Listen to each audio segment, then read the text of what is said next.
안녕하십니까, 이진우입니다.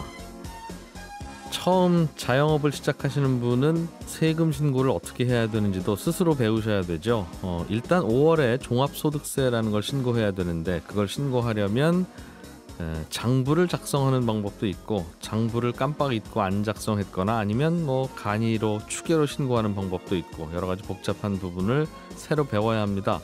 사업 시작하시는 분이 알아두어야 할 세금 상식, 오늘도 한번 배워보겠고요. 지금으로서는 상상이 잘 안 되지만 철이 금보다 더 비싸게 대접받았던 시절도 있었다고 합니다. 과거에는 주석이나 목재 같은 원자재 때문에 역사가 바뀐 사례도 여럿 있었다고 하고요. 오늘 체크리스트 시간에는 철이 금보다 비쌌을 때라는 흥미로운 책 한 권 같이 읽어보겠습니다. 손에 잡히는 경제 플러스 바로 시작합니다.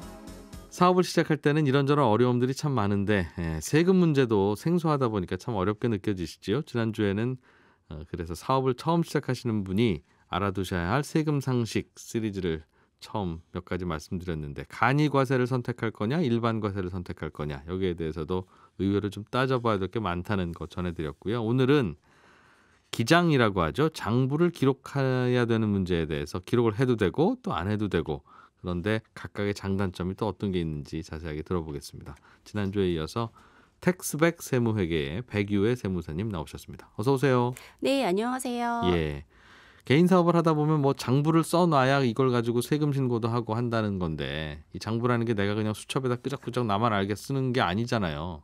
그러다 네. 보니 뭘 좀 어떻게 해야 되나 고민인데, 기장, 장부를 기록한다는 이게 어떤 의미입니까? 사업하는 분들에게는. 기장이라는 것을 이제 처음 접해보신 분들은 이게 무슨 말인지를 또 잘 모르실 수도 있거든요. 네. 근데 기장이라는 것은 그러니까 장부에 기록한다는 뜻인데요. 쉽게 설명을 드리면 예. 가계부 쓰듯이 예. 쓰면 된다라고 생각을 하시면 되는데, 네. 이제 매출액에 따라서 이제 간편하게 기장을 할 수 있는 사업자가 있고, 또 이제 회계 기준에 따라서 이제 복식부기로 기장을 해야 되는 또 사업자, 이렇게 두 가지가 나뉘시거든요. 용어가 좀 어려워지기 시작하는군요. 그러면 사업자 등록증을 받아서 사업하는 분들은 다 기장을 해야 돼요? 아니면 안 하는 경우도 있어요? 간편하게 기장을 할 수도 있고요. 예. 아니면은 장부 기장을 하는 게 좀 처음이시고, 예. 만약에 그게 불편하다, 아니면은 증빙 같은 걸 모으지 못했다라고 한다면 그 업종별로 일정한 경비율을 인정을 해주는 제도가 있어요. 네. 그러니까 그거를 추계에 신고한다라고 얘기를 하는데, 그러니까 그렇게 신고를 해도 돼요. 장부를 써도 되고, 사실은 네. 쓰는 게 원칙인데, 네. 장사하다가 첫 해로 아무것도 모르고 아무것도 안 해놨는데 이러면 그래도 신고할 방법이 있기는 있다, 그 말인 거죠? 네, 맞아요. 그러니까 처음에 이제 사업을 이제 새로 시작하시는 분들이나 매출이 그렇게 많지 않으신 분들은 예. 첫 해 같은 경우에는 그 경비율을 엄청 많이 인정을 해주거든요. 그래서 예. 이제 이런 얘기를 많이 들어보셨을 거예요. 첫 해년도 개업하는 사람들은 예. 그렇게 기장을 안 해도 되고 간편하게 세무사님 찾아가지 않고 네.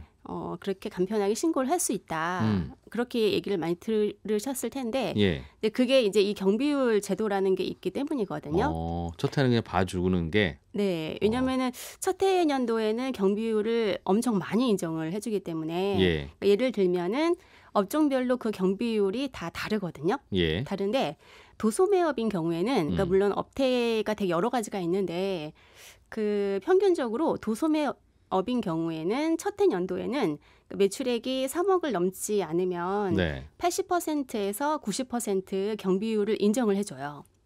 내가 그동안 쓴 돈 영수증 하나도 안 모아놨어도 네. 매출이 1억 원이었으면 한 8천만 원 정도는 네. 그냥 경비로 쓰셨다고 인정해드리고 2천만 원에 대해서만 세금을 부과한다고요? 네, 맞아요. 아니, 왜 그렇게 고맙게 그래요?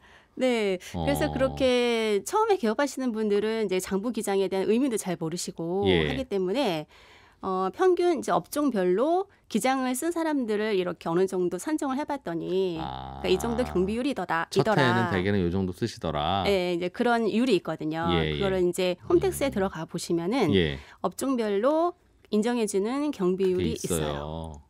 그게 꽤 높군요, 그런데. 네, 맞아요. 70%나 뭐 80%나 네, 80에서 90%까지도 해주는 경우도 있고 네, 업종에 됐었거든요. 따라서. 네. 그러면 계속 안 하죠. 뭐 장부 기입 안 해도 그렇게 봐주면 봐주는 근거가 나랑 비슷한 사업하는 사람들이 평균적으로 어느 정도 비용 쓰는구나. 이제 그걸로 봐준다 하니 네. 계속 안 쓰면 되지 않아요? 맞아요. 네. 그래가지고 처음에 이렇게 80에서 90% 경비를 인정을 받고 예. 2000년도에도 그렇게 하면 되겠지라고 생각을 해서 네. 똑같은 경비율로 2000년도에도 만약에 신고를 하시면 예. 큰일 나세요. 두 번째 해부터는 안 봐줘요? 네, 좀 덜 봐줘요. 아, 봐주긴- 비율이 낮아진다. 예. 경비로 봐주는 게. 맞아요. 엄청 낮아지거든요. 예. 그러니까- 얼마나 낮아집니까? 도소매업인 경우에는 2000년도에는 10% 미만으로 확 떨어져요. 아, 1억 벌었으면 비용은 1,000만 원도 안 쓴 걸로 저희가 보겠습니다. 그렇게. 네. 그거는 이제부터 장부 쓰셔야 되는데 계속 안 쓰시네. 이제 네. 경고입니다. 이제 이런 의미예요? 네. 아, 그래서. 근데 2000년도에도 매출액이 그닥 크게 많이 늘지 않았으면 네. 그러니까 도소매업인 경우에는 6천만 원이 2000년도에도 6천만 원 매출액이 넘지 않았다라고 하면은 똑같이 1차년도와 똑같이 80에서 90%를 인정을 받을 수가 있으세요. 아, 매출이 6천 이하면 둘 다 봐주. 두 번째 해도 봐주고 네. 매출이 넘어가기 시작하면 그때는 안 봐주고. 네. 근데 대부분은 2000년도에는 매출액이 좀 많이 늘어나시기 때문에 예. 2000년도가 시작됐다라고 하면은 1차년도에 내가 매출액이 어느 정도였는지를 예. 미리 파악을 하셔가지고 6천만 원이 넘었다라고 하면 네. 장부를 기장을 해야 되겠네라고 좀 생각을 하시는 게 좋으세요. 첫 해는 매출이 아무리 많아도 많이 봐줍니까? 한 88, 90%? 아까 말씀하신 대로. 네, 그러니까 그거를 좀 악용을 하는 거를 방지를 하기 위해서 예전에는 그 제한이 없었는데 네. 첫 해년도에 매출액이 예. 도소매업인 경우에는 3억을 넘지 않아야 돼요. 3억 이하일 경우만. 네. 세무사님, 그러면 창업은 1월 달에 할 수도 있고 12월 달에 할 수도 있는데 네. 예를 들면 11월 달에 창업을 했으면 첫 해년도는 11월, 12월에게 딱 2달만 봐주는 거고 1월에 창업했으면 1월부터 12월까지 12달을 그렇게 인큐베이터에서 봐주는 거예요? 첫 해년도라고 하는 게 그게 캘린더 달력으로 끌을 것 네, 같은데. 맞아요. 네. 그럼 보통 첫 해 혜택을 받기 위해서는 가능하면 1월이나 2월에 창업해야 되겠네요. 근데 그게 또 예. 딱 정답은 또 아닌 게 뭐냐면 네. 11월에서 만약에 12월에 개업을 했다라고 하면은 뭐 2달 해봤자 매출액이 얼마 안 되죠. 그치 얼마 안 되죠. 예. 그러면 2차년도에도 그러니까 1차년도에 매출액이 6천만 원이 넘지 않았으면 예. 2차년도에 또 높은 경비율을 인정받을 수가 있기 때문에 그럴 수도 있겠네요. 이거를 이제 세무사님들이 써주시는 겁니까 그러면? 장부 기장하는 거요. 예. 네, 그렇죠. 저희가 이런 거를 이제 매일매일 카드 사용하신 내역, 뭐 세금 계산서를 받거나 예. 발행하신 내역을 매일매일 이제 회계 원리에 의해서 뭐 차변, 대변 이렇게 장부 기장을 해서 재무제표까지 만들어서 이제 예. 신고를 하게 되죠.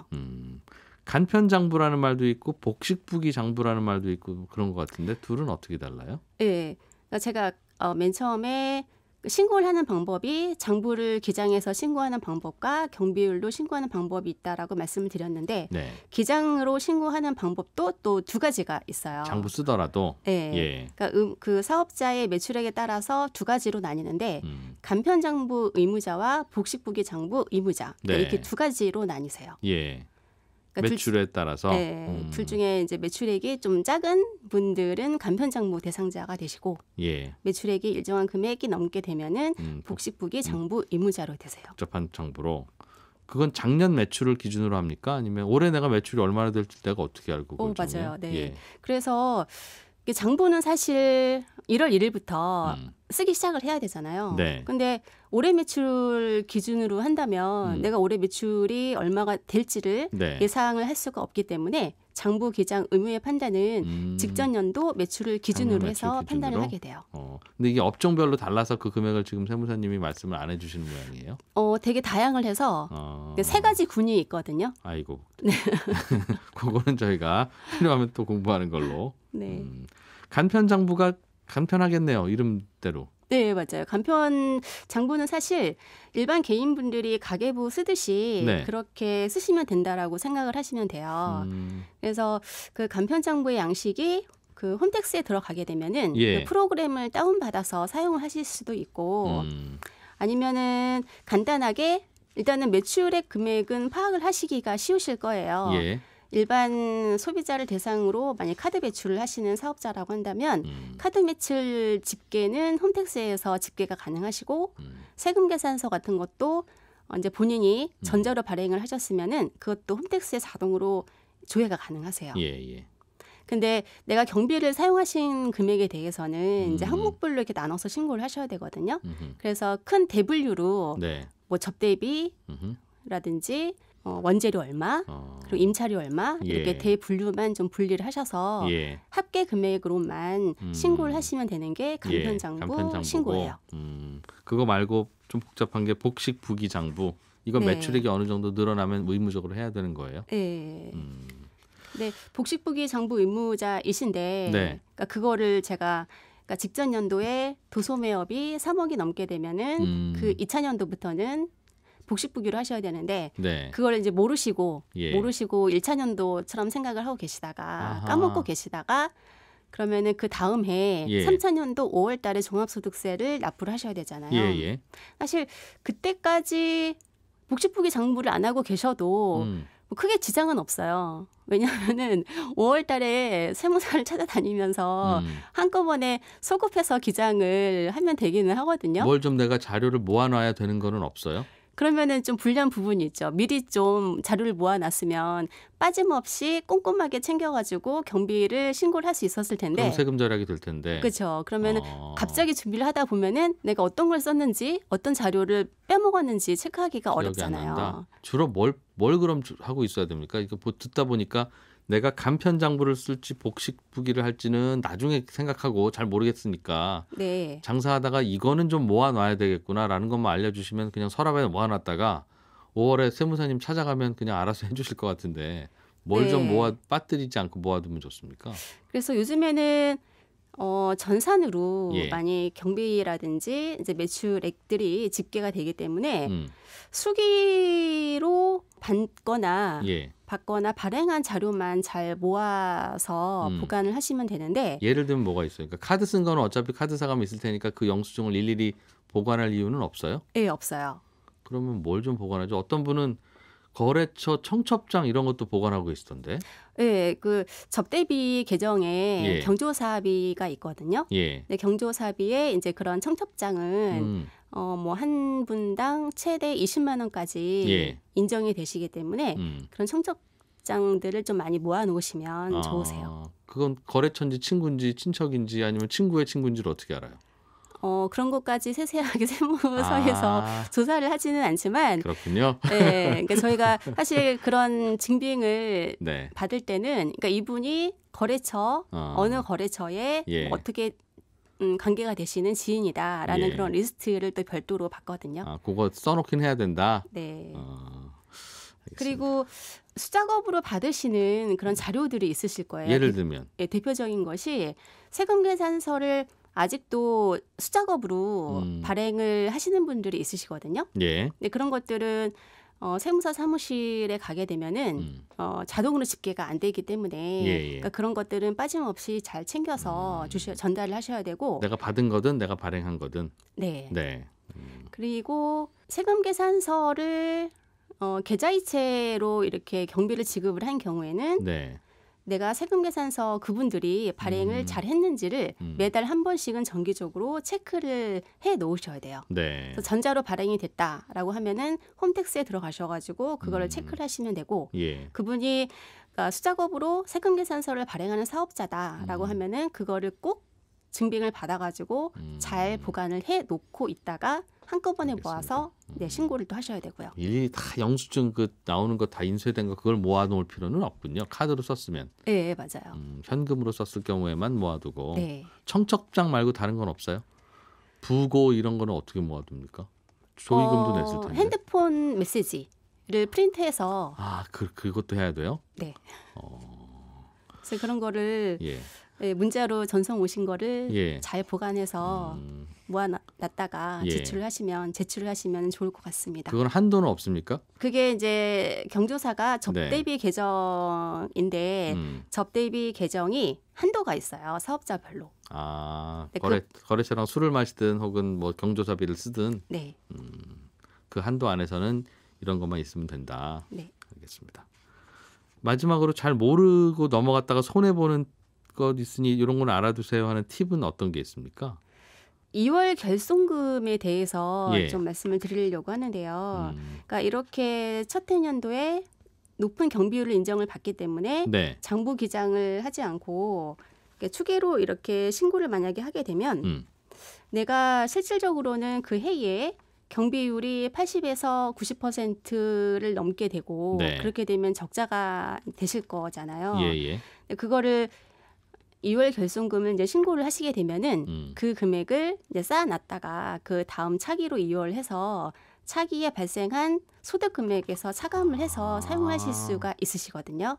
예. 근데 경비율로 신고를 하시게 되면은 그 적자 결손금을 인정을 받으실 수가 없으세요. 그러니까 첫 해 매출은 1억이었는데 쓴 돈이 2억이면 그거 장부 다 기록해 놔야 1억 적자를 나중에 돈 벌었을 때도 포인트로 까지. 네. 그 말이죠? 네. 그냥 첫 해는 한 90% 정도 병비 인정해 주니까 세금 얼마 안 되니까 그냥 넘어가자 하고 하면 그 첫 해 적자 본 걸로 나중에 세금 아끼는 걸 못 한다는 거네요. 네, 맞아요.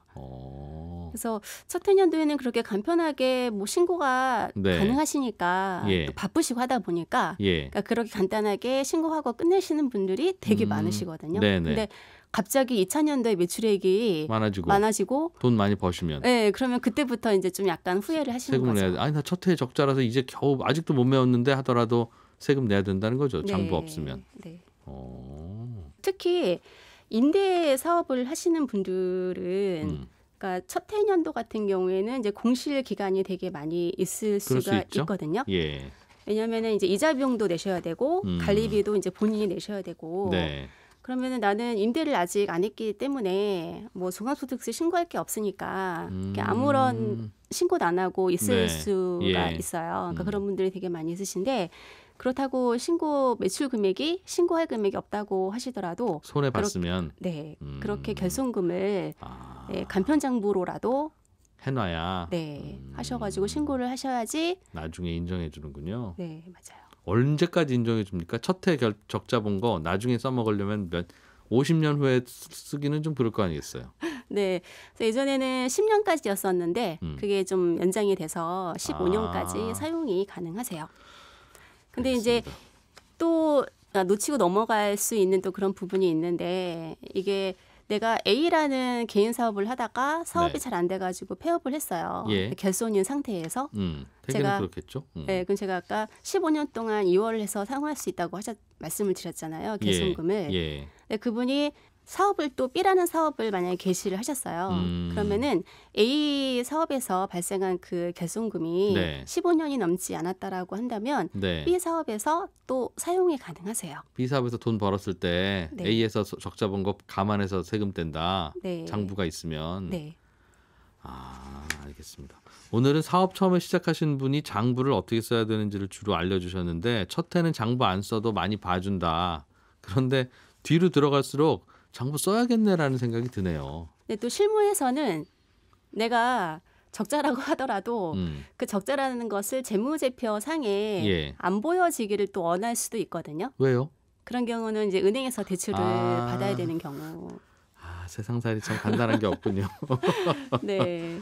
그래서 그건 선택이다. 네. 알겠습니다. 텍스백 세무회계의 백유의 세무사와 함께 사업 처음 시작하시는 분 알아두셔야 할 세금 상식들 배워봤습니다. 고맙습니다. 네, 감사합니다.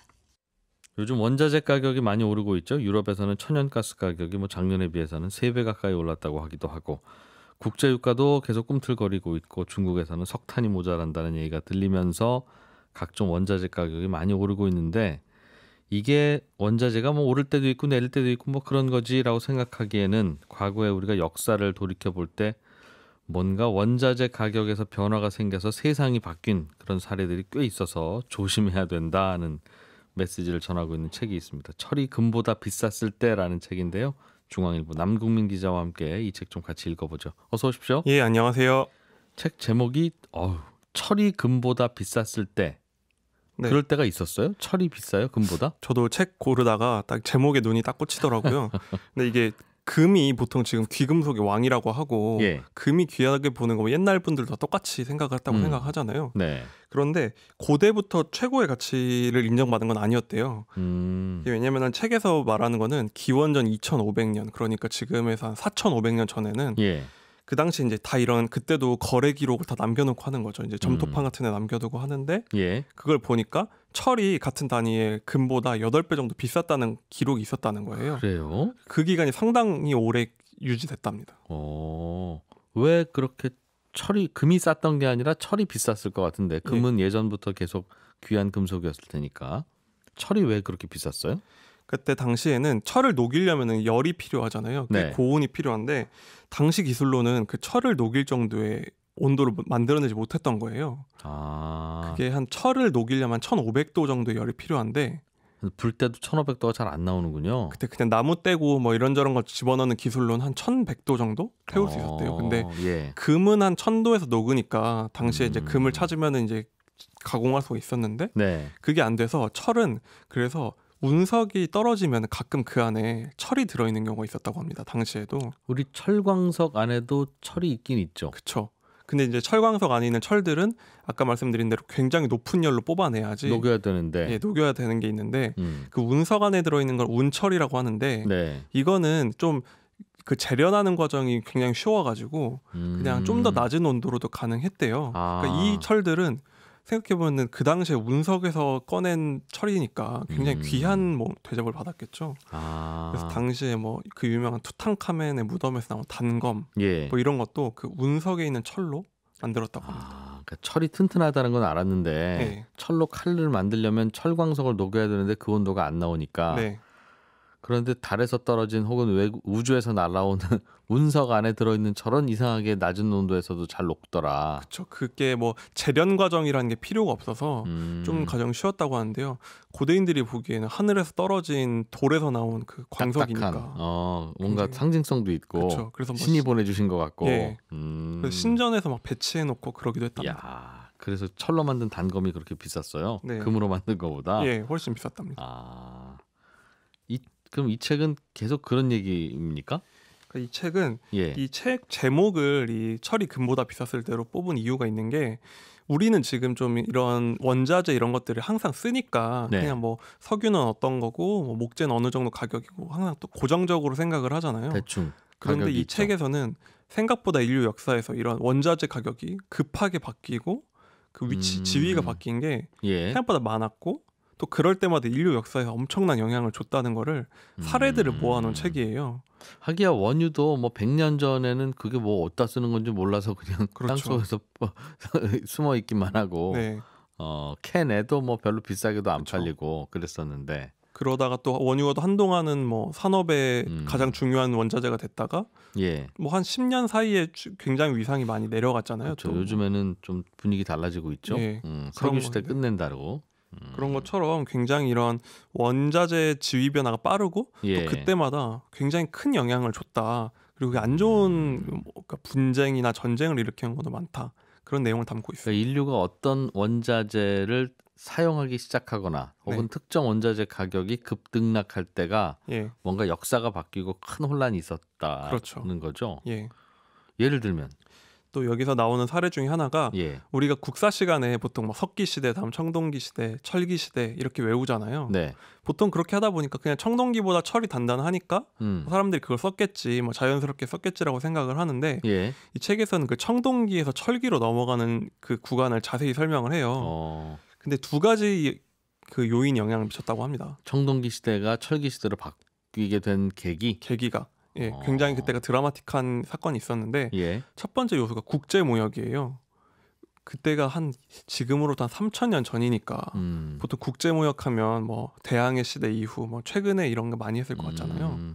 근데 그 당시에도 굉장히 활발했답니다. 무역을 하기는 했겠죠.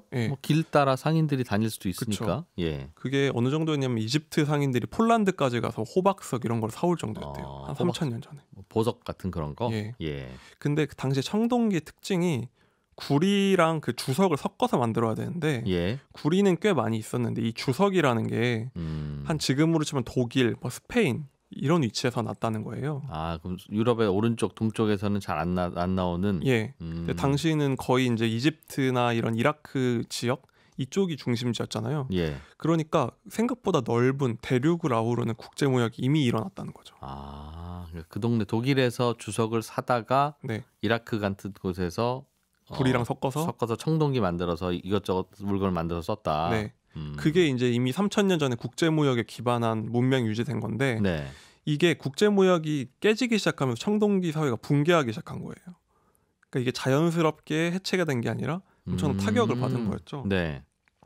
그래서 이때 왜 그러냐면은 그 독일 쪽에서 그게 조금씩 나는 양이 줄어들기 시작하다 보니까 점점 국제 무역이 이게 감소가 되고 하기야 원자재는 캐다 보면 자꾸 깊게 들어가야 그쵸. 나오고 예. 지표 근처에 있는 건 다 캐고 나면 그쵸. 깊게 파들어가는 기술 없으면 더 이상 못 캐죠. 네. 그게 그래서 우리로 치면은 경기 침체가 일어난 거죠. 그 지중해 세계 전체가 주석이 안 들어와서. 네.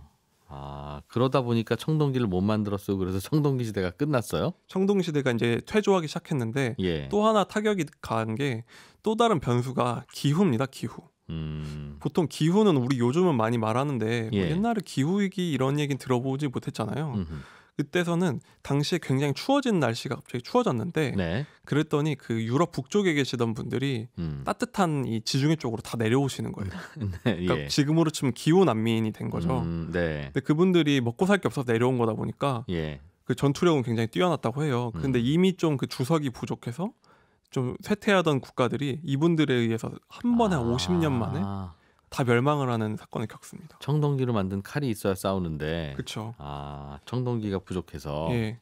그리고 이분들이 내려오니까 그 국제 교역망 완전히 끊기니까 그나마 명맥을 유지하던 게 붕괴가 된 거죠. 저는 어디서 들었는지 청동기가 철기로 바뀐 게 어느 민족이 철기를 쓰기 시작했는데 그 민족이 쓰는 칼은 당연히 강할 테니까. 그쵸. 그래서 그 민족이 청동기 쓰던 민족들을 다 정복하고 철 만드는 법을 가르쳐줬다 이렇게만 이해하고 있었는데 그게 아니라 네. 청동기 만드는 주석이 부족하기 시작해서 스스로 붕괴한 거군요. 그렇죠. 그런 원자재 고갈 문제와 또 기후 변화라는 변수가 겹치면서 그 큰 문명이 한 50년 정도 만에 거의 다 멸망했다고 할 정도니까. 청동기 문명이. 예, 그래서 거의 로마 시대 붕괴보다 더 큰 변화를 줬다 이 책에선 지적을 해요. 그러니까 그렇게 짧은 변화가 날씨, 원자재 때문에 일어난 거죠. 야, 그 당시에 독일 근처에서 주석해던 탄광의 광부는 슬슬 이거 안 나오네. 이거 뭐 또 어떻게 되는 거야? 이제 이런. 그렇죠. 가만히 생각해봤으면, 야, 이거 우리 동네에서 주석 안 나오는 게 세상을 바꿀 수 있겠구나 이런 생각을 했어야 되는데. 그쵸. 설마 못했겠죠. 네. 이 책에서도 하는 말이 그 당시 그 사람들이 그렇게 했던 것처럼 우리도 지금 이런 변화를 모른다는 거예요. 어떤 변화가 어느 정도로 일어날지를 지금을 사는 사람들은 모른다는 거죠. 지나고 보면 알겠지만. 우리 주변에서도 뭔가 그런 심상치 않은 일이 벌어지고 있어요, 요즘? 뭐 그런 변화가 일어나는 게 대표적으로 신재생 에너지나 요즘에 신소재 한마디로 그 탈석탄, 뭐 탈석유를 하자고 드라이브를 걸고 있잖아요. 근데 이게 뭐 우리는 그냥 뭐 날씨 때문에 기후 때문에 해야지 하지만 그게 좀 충격을 준 사례가 최근에 그 중국 그 전력난 사태죠. 그렇죠. 중국 정부가 뭔가 친환경 좀 하자고 하다 보니까 전기 만드는 그 각종 재료들도 부족해지고 하지 말라고도 하고. 유럽도 천연가스 가격이 오른 게 사실 한 10년 넘게 미국의 셰일 혁명 때문에 천연가스가 비싸질 거라고는 거의 기대를 안 하고 있었는데 갑자기 이번에 그런 사태가 겪고 뭐 영국의 주유소 앞에 줄을 서고 이런 거를 인류가 겪다 보니까 요즘 갑자기 이런 위기감이 들기 시작한 거죠. 이거 어떻게 될지 모른다. 그 불똥이. 원자재의 변화로 또 뭔가 국가의 운명이 바뀐 사례가 또 나옵니까? 또 나온 사례가 그 오스만 제국이라고. 근데 한 15세기 정도부터 그 터키죠, 지금의 터키 지역에서 성장한 대제국이 있는데 이슬람. 그렇죠. 이 제국이 그러니까 무너지고 퇴조한 게 목재 때문이라고 얘기를 해요. 이 제국이 한때는 유럽도 지배하고 그러지 않았어요? 그렇죠. 거의 뭐 서유럽 정도 빼고는 다 점령할 정도, 아프리카, 중동을 점령한 대제국이었는데 그런데 이 제국의 중심지가 아까 말씀드린 중동이나 뭐 그런 터키, 뭐 이집트 이쪽이잖아요. 근데 이쪽에는 목재가 굉장히 부족했답니다. 다른 지역에 그렇겠죠. 비하면. 사막에 가까우니까. 그렇죠. 지금 봐도 풍경이 그런 분위기니까. 네. 그러다 보니까 당시에는 지중해를 지배하려면 당연히 배가 있어야 되는데 네. 배를 한 척을 만들 때 보통 나무가 한 4,000그루가 들어갔다고 해요. 4,000그루면 어휴. 함대를 하나 만들면 거의 숲 하나를 다 베어야 되는 수준인 거죠. 네. 그런데 이 큰 제국이 유지를 해야 되는데 나무가 없으니까 그런 재해권을 유지하기가 쉽지 않았다고 합니다. 땅으로 가서 정복을 했는데 네. 배를 띄우려니까 나무가 없구나. 그렇죠. 그리고 여기가 자랑하는 게 또 대포를 잘 만들기 유명한데 예. 대포를 만들 때는 또 엄청난 나무가 들어갔다고 해요. 그 땔감으로 써야 되니까. 그 뭐 대포 주조하고 하는데 또 녹여야 되니까. 그렇죠. 예. 그러다 보니까 계속 나무는 계속 벨 테니까 나중엔 제국이 말기가 되면은 그 동전이나 금화를 주조하려면 또 땔감이 필요한 그게 없어서 네. 외국 통화를 가져다 쓰게 되는 거예요. 자기들이 통화를 못 만들고. 네. 그러니까 그런 목재의 부족이 군사력도 약화시키고 통화 주권마저도 잃게 만든 사례인 거죠. 전반적으로 이게 이제 에너지 땔감 부족이네요, 정말 여기는. 그렇죠. 땔감 부족이라고 할 수 있습니다. 그래서 또 어떤 사례가 있습니까? 또 다른 사례가 또 영국도 네. 우리가 대영 제국 뭐 해가 지지 않는 나라라고 하잖아요. 그래서 영국도 당연히 배가 훨씬 많이 필요했겠죠. 그러다 보니까 나무를 하도 많이 베가지고 뭐 영국 남부의 숲이 거의 다 사라졌다. 네. 그래서 지금 영국하면 황무지 뭐 이런 게 유명하잖아요. 그리고 영국 황무지 풍경. 네. 그게 사실은 거의 다 숲이었다는 거죠. 그러니까 영국 입장에서는 제국 유지에 위협이 될 정도의 나무가 부족했던 겁니다. 네. 예. 그래서 이게 먼 사례가 아닌 게 방금 중국 얘기를 드렸지만 중국도 요즘에 신재생 에너지를 엄청 드라이브를 거는 이유가 중국의 고질적인 문제가 석유, 가스 부족이거든요. 다 사와야 되죠. 다 사오죠 거의. 예. 근데 요즘에 미국의 셰일 혁명이 일어나니까 그럼 중국은 없나 하겠지만 중국도 생각보다 굉장히 많은 셰일이 있거든요. 중국 땅 파도 셰일 오일 가스가 나와요. 셰일이라는 게 어디 땅에 묻혀 있는데 뭐 모래랑 섞여 있는 원유라서 그쵸. 그거 뭐 일일이 캐내기가 추출하기가 어렵다고 하던데. 지금은 어쨌든 미국 때문에 기술 개발이 일어나니까 그럼 중국도 캐면 되지 않나 할 수 있는데 제가 찾아보니까 의외의 변수가 중국은 그 탈인분지 뭐 동북 지방에 많은데 셰일이 그렇죠. 그걸 캐려면 물이 굉장히 많이 필요하대요. 근데 중국은 괜히 물이 부족한 나라로 제국이거든요. 말하자면 거대한 강대국이거든요. 석유는 있는데 오히려 그 캘 물이 없어서. 예. 그러다 보니까 이런 자원 부족이 중국이 더 부상하는 거 언젠가 발목을 잡을 수 있다. 이런 분석을 하더라고요. 이거 마치 오스만 제국의 사례가 떠오르는 일이라고 할 수 있습니다. 그래서 석유가 만약에 부족해지면 세상이 또 어떻게 바뀔지 모른다는 거죠. 그렇죠. 이거 어떻게 해야 됩니까 이게? 역사를 그러니까 원자재의 변화로 본다는 거네요. 그러니까. 그렇죠. 원자재의 변화도 있고 여기서 또 계속 강조하는 게 기후 얘기를 계속 해요.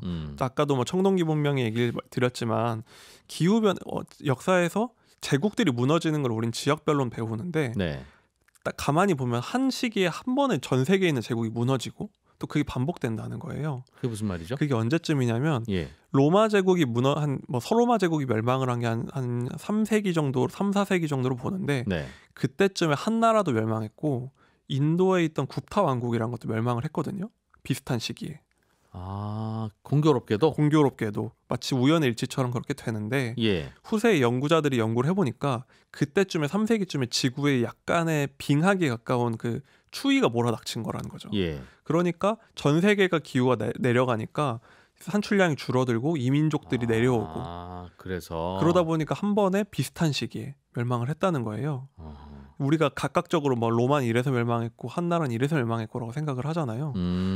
그리고 또 다른 최근 사례로 오면은 17세기에도 한번 소빙하기가 와서 그 굉장히 많은 그때 당시에는 전 세계 뭐 왕국이 멸망하고 역병이 돌고 흑사병이 돌고 이런 사례가 있었다고 합니다. 기후 때문에. 그렇게 여기서 책에서는 그렇게 원자재랑 기후라는 게 생각보다 우리 역사에 많은 영향을 미쳤다는 건데 그게 또 프랑스 혁명도 사실은 17세기에선 좀 벗어나 있지만 그때부터 쭉 빙하기가 이어져 오다 보니까 그게 누적됐다. 사람들이 먹고 살 게 없으니까 불만이 생기잖아요. 그러다 보니까 그런 혁명이 일어났고 인류사가 바뀐 건데 이 자원이랑 기후라는 변화가 지금 제일 핫하잖아요, 사실. 그렇죠. 요즘도. 그러니까 우리는 이게 그냥 뭐 탈탄소 하고 지구를 위해서 더 해야 되고 이렇게만 생각을 하는데 그 변화라는 게 생각보다 좀 폭력적으로 뭐 좀 비극적인 결과를 낳을 수도 있다. 이게 그냥 하면 좋고 그냥 우리가 훌륭한 그냥 뿌듯한 이런 정도가 아니라 환경 지켰네 이게 아니라 네. 뭔가 이제 역사가 바뀔 수 있는 계기가 될 수도 있는 거다 자칫하면. 그렇죠. 그걸 좀 더 아까 말씀드린 청동기에서 철기의 이행처럼 좀 그러니까 위기의 심각성을 보고 대비해야 된다는 얘기를 하고 있습니다. 그래서 여러 국가들이 왜 멸망했는지 왜 이때 반란이 일어났는지는 각자의 역사적 맥락에서 늘 우리가 고민했는데 그렇죠. 그게 다 그냥 기후가 어떻게 움직이거나 아니면 원자재가 뭐가 바뀌어서 먹고 살기 어려워지는 문제 때문에 그렇죠. 결국은 그렇게 생긴 것이다. 네. 그런 얘기를 하고 있습니다. 요즘에 기후 난민 얘기하는 것처럼 그 난민 때문에 유럽 사회가 바뀐 것처럼 예. 뭐 앞으로 기후 난민이 많아지면 뭐 이런 온대지방 국가들이 힘들어질 수 있다. 뭐 그런 얘기도 하고 하는 것처럼 좀 더 심각하게 옛날을 돌이켜 봐야 될 것 같습니다. 그렇겠네요. 뭔가 기후가 바뀌면 점점 건조해지는 것도 있을 거고. 그렇죠. 그럼 그곳에 있는 분들은 먹고 살기 어려우니까 다른 나라로라도 이주를 할 거고. 그렇죠. 그 과정에서 갈등이 생기고. 네. 요즘 나오는 게 뭐 그런 신재생이 뜨다 보니까 바이오매스 이런 걸 원자재가 바뀌는 거잖아요. 이것도. 바이오매스가 뭐죠? 그 이제 이런 옥수수 같은 걸 태워가지고 옥수수 기름 같은 걸 태워서 발전을 하는 건데 그러다 보니까 제3세계에서 먹을 게 없어진다. 우리 식량 비싸진다. 굉장히 그렇죠. 불만이 커진다고 해요. 예. 그러니까 이게 만약에 바이오매스가 앞으로 더 필요해진 상황이 되거나 하면 어떤 지구의 분위기 이런 곳곳의 분위기를 바꿀 수 있는 변수가 될 수 있죠. 안 그래도 요즘 이 친환경의 트렌드라고 하는 게 우리가 가야 할 길이기도 하고 취지는 좋으나 그렇죠. 친환경을 하려면 다 돈이 들잖아요. 네. 무슨 탄소 제거하는 기술도 그쵸. 있어야 되고 환경 뭐를 정화도 해야 되고 하다 보면 돈 많은 회사, 돈 많은 나라들만 할 수 있는 일이어서 그렇죠. 그러면 어찌 보면 양극화가 심해지는 그런 결과가 오고 뭐 요즘에 탄소세 같은 거 물리고 수입하는 물건에 탄소 많이 들어가 있으면은 많이 배출했으면은 돈을 물린다고 하는데 그게 사실 저개발 국가들에게 더 큰 부담이 될 수 있잖아요. 관세 같은 느낌이죠. 그게. 그렇죠. 그러면 오히려 국제적인 양극화가 심해지면서 불만이 커질 수도 있고 이런 좀 위기를 부를 수 있다는 얘기를 있는 거죠. 뭔가 기후 변화와 친환경 이게 그냥 우리가 뭔가 고상한 척하면서 해야 생각하는 그런 고민이 아니라 야, 이게 심각한 문제네요, 정말. 이 책에서 한 그런 사례를 한 5, 60개를 담아두고 있는데 그러다 보니까 생각보다 인류 역사에 이런 일이 많구나라는 거를 좀 배울 수 있는 책이었습니다. 그렇군요. 중앙일보 남국민 기자와 함께 철이 금보다 비쌌을 때라는 책을 모티브로 또 이런저런 얘기 해봤습니다. 고맙습니다. 예, 감사합니다. 네, 손해부 잡히는 경제 플러스도 여기서 마무리하고 저는 또 내일 아침 8시 30분에 인사드리겠습니다. 방송 내용 다시 들으실 분들은 저희 홈페이지 게시판 팟캐스트 이용하시면 되겠습니다. 이준우였습니다. 고맙습니다.